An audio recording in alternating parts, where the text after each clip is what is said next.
So a lot of you have been asking about crowns, hair loss around crowns, and how can you restore the area of hair loss with new grafts and make it quite thick. So I thought today we'd go through a case that I did around 3 years ago now. So this is a young man. He's in his early 30s. And he came to see me because he was thinning quite aggressively around the crown. It was affecting his self-confidence when he's playing sports, etc., etc. So the first thing to obviously understand is you have to get the diagnosis right. And obviously with this patient, it was a typical male pattern hair loss, androgenic alopecia. Once that was diagnosed, the next thing to do is obviously make sure his hair loss is stable and we're not losing more native grafts. When I talk about native grafts, we're talking about the grafts that actually exist on the top of your scalp that you're born with. Because there's no point considering a hair transplant or adding more hair if you're going to keep losing your existing grafts.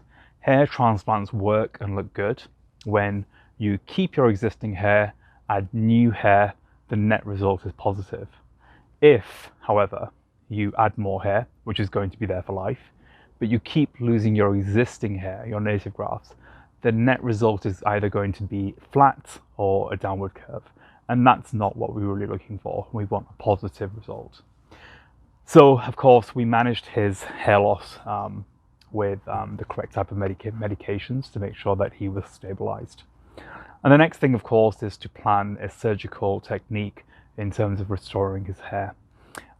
We actually did a very good job with this young man because we achieved it with around 16 to 1700 grafts, which is quite a low number of grafts, but just the technique we used and the way that we allowed the grafts to lie on top of each other created a very, very nice and natural result.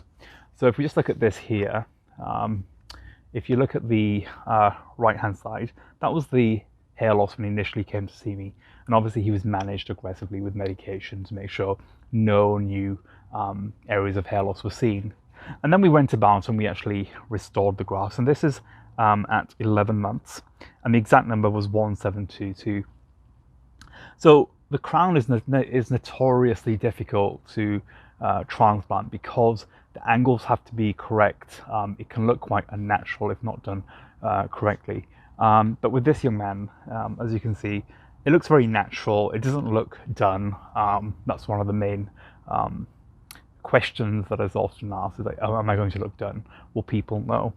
And the answer is, if it's done correctly, if your hair's sitting at the right angles and the right approach is used, the results can be very, very nice. Now, what's very important is the area that we've restored, that hair came from the back. So that's not going to fall out in the future, or the chances are very, very low, because that's a genetically different family of hair versus the hair that he was born with on the top, which is programmed to genetically be lost in the next couple of years. So he is going to stay on DHT blockers to make sure that no new areas of hair loss are seen, or we mitigate that risk. So a few gamuts of information there, but the main thing is medically manage the patient, good expectations, make sure they're reasonable, and then obviously perform an aggressive hair restoration procedure. Thanks.